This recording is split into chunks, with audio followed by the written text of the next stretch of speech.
I wasn't sure about that, but okay, but that's good. That's good. I hope.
A couple of times. He teaches now in Denmark anyway, but he was in MIT or somewhere.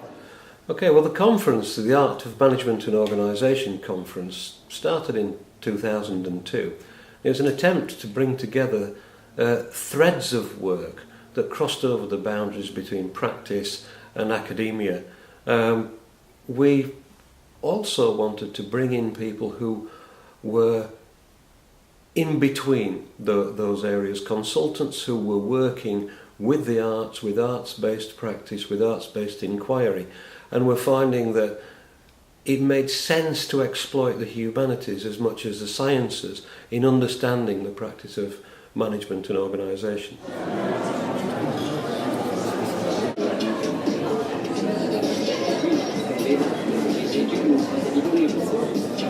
People from Australia. Oh, well, that's true of any interesting conference.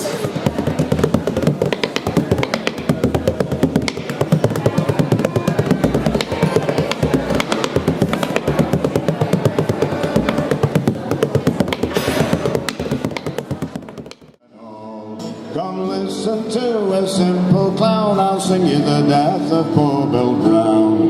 Come listen to a simple clown, I'll sing you the death of Bill Brown. I'll sing you the death of Bill Brown. One stormy night, as you shall hear it, been in the season of the year. We went to the woods to catch a fat buck, but that night we had bad luck. Bill Brown was shot and his dog got stuck. I'll sing you the death of Bill Brown. I'll sing you the death of Bill Brown.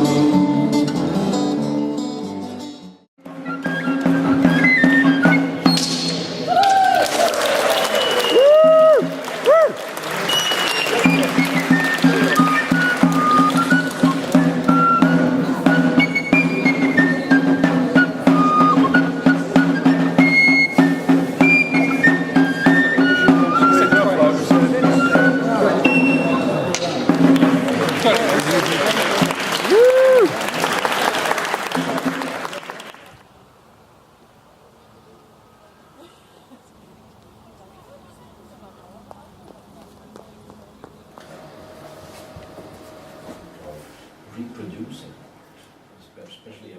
My name is Pierre Guillemot, and we just finished a very interesting discussion on methods, avant-garde, and to what extent one could learn anything for management, education about that.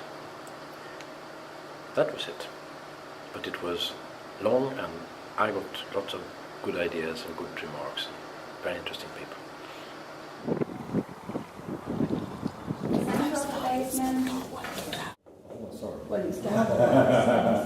Decisive. So like now we would like to all think we came over work, we work with visuals, models.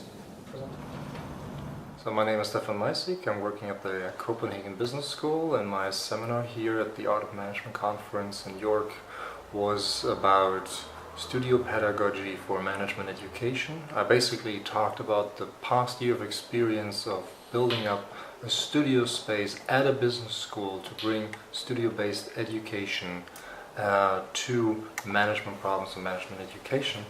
And we're looking very much into how to do it well. And one of the things what we expect here was to have a very good crowd with a lot of experience in trying to bring creativity, arts, design processes into managerial considerations, and to explore a little bit with them, what would you do if you would have a 100-year-old villa and 300 square meters, but you could pretty much do what you want?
Ihmiset muuttaa myöskin paikasta toiseen, niin suurimmat taistelut käydään tiloista ja siitä, että kuka minkäkinlaisen huoneen.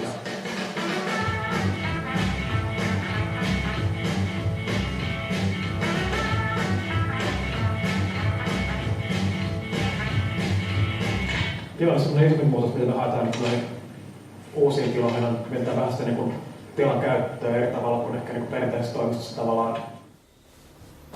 So my name is Perttu Salovaara, and why a documentary? I've been working for quite a long time as an organization consultant, which in this case means I've seen a lot of workplaces and I've seen a lot of people working. And I'm interested in work. The name of the film is Leadership in Spaces and Places, and the theoretical background is that we think that leadership is not only a quality of an individual, of a leader, as people usually attach it to, but that leadership is a quality of an organization and of a culture. And if we,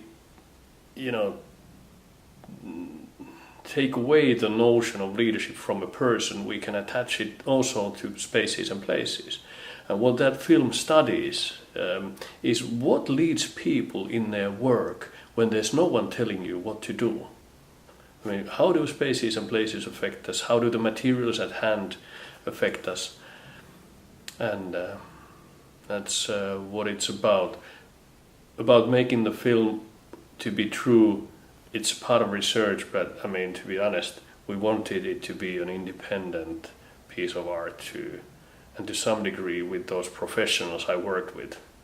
I'm not a professional in filmmaking, but with those people, they made it, I think, to some sort of piece of art too, which I'm happy about. It's not only a BBC documentary kind of thing, which would be fine too, but I think it stands alone as a film too.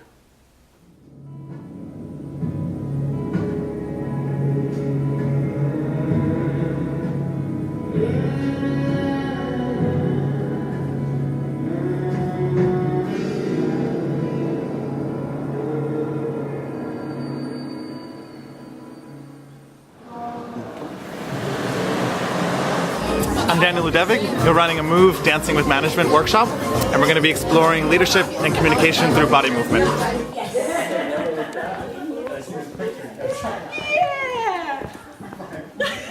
You want to go down in a handstand? Okay, we are going to start because we have so little time and so much to do. I am very, very excited that you're all here.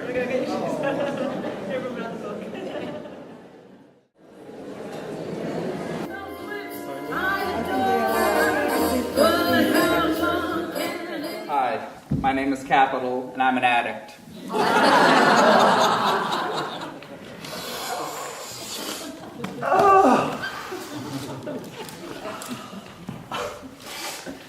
That's what I'm talking about.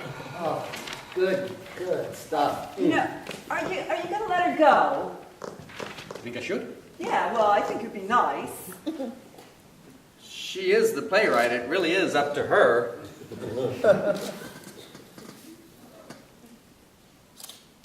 You know, I know a nice little bar just around the corner from here. What do you say? Sure, that sounds good. Sounds great. Let's go.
I've recently been involved in some songwriting projects with school children, and this is one of the songs that we wrote together.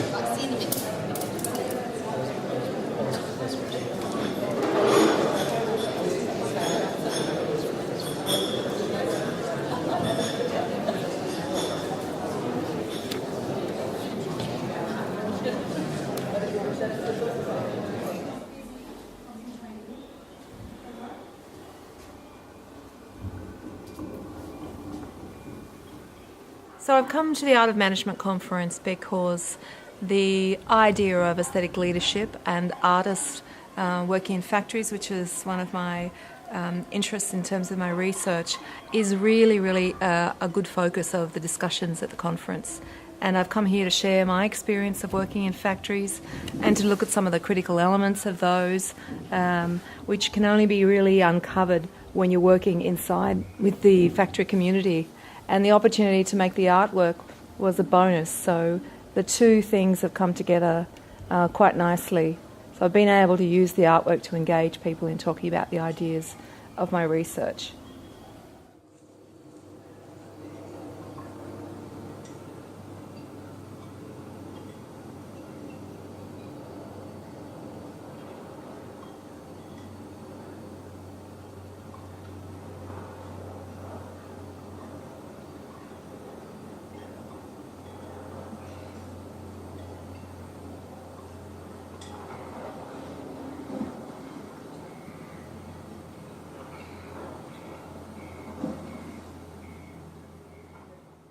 When we started it, we really had no idea what we were going to get. We were bringing together three fields in a way that hadn't been done before, although there was some continuity with pieces of work that had been done before, and the growing field of organisation aesthetics. But what we wanted to do was create a space for cross-fertilisation, and that was pretty successful for the past 10 years or so. And this conference is bringing the conference back to the UK where it started. So it's actually 10 years It's been a biannual conference, so it's not the 10th conference, but it's our 10th anniversary, so we're looking forward to something really exciting.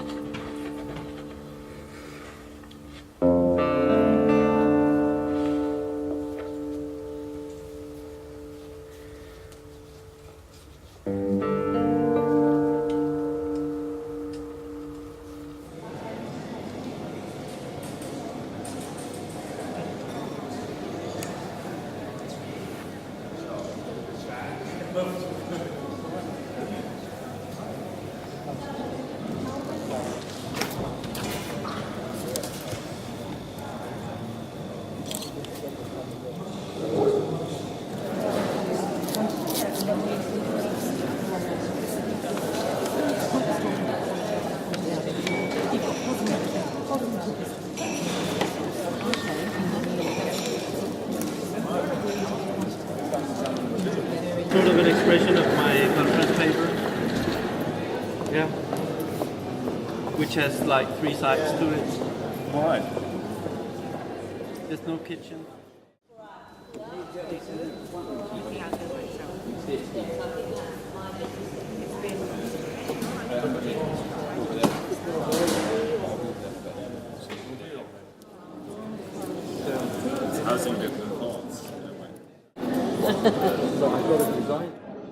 And really, because we discussed it, of course, what happens to the public space?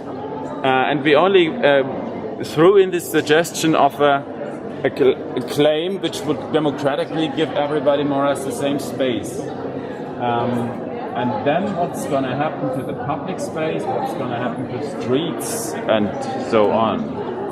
And this is something I would like to ask you. I guess most of you have done here something. What do you think, in which moment this type of urban organization should come into play? How it should come into play? I am Henrik from Berlin, artist, and with David Barry and Catherine Lloyd doing together the City of Thought behind me, which is a urban model, and everyone coming to the conference is building a house. Already they have turned more into sculptures than houses, standing as a signifier for their papers, their thoughts, or their personalities, and hopefully this all is going to build up to a landscape of thought depicting as a three-dimensional chart, let's say, this conference.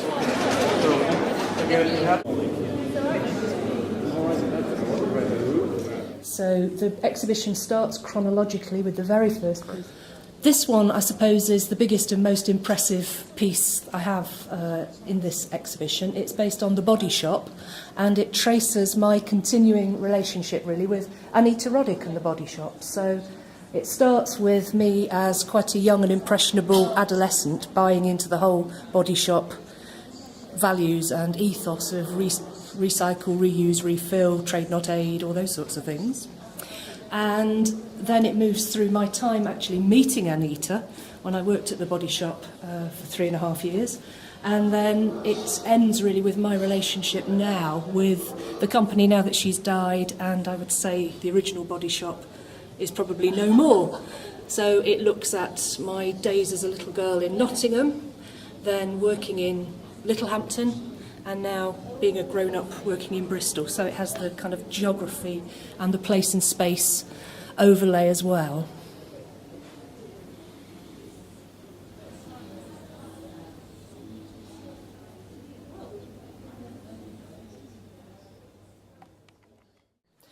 So this wall represents my most recent work, really, and it's work on Laura Ashley plc. I'm interested in Laura Ashley because almost every British patchworker or quilter started with a bag of Laura Ashley remnants. So the very simple patchwork on the left-hand side of that hanging represents how we all started. And then the right-hand side of that is a much more contemporary way of doing patchwork. And then in the middle, I have reimagined Laura Ashley as Saint Laura, the patron saint of patchworkers. But all the other pieces are all working with tiny fragments of Laura Ashley fabric in an attempt to think about how venerated that company still is by a generation of women. The dolls on the far side represent interviews I've done with people I've known for a long time telling me their Laura Ashley stories, and I've become really interested in how Laura Ashley as a brand has contributed to the construction of a feminine identity for a whole generation of women. I think it's a really interesting brand, it's what I'm working on.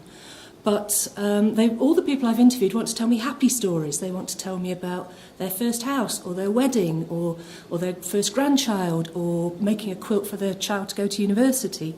And I know that there are unhappy stories as well. I know there are tragic stories, but they don't tell me those stories. So those are the dolls, the faceless, anonymous dolls, that can be the bearers of those stories.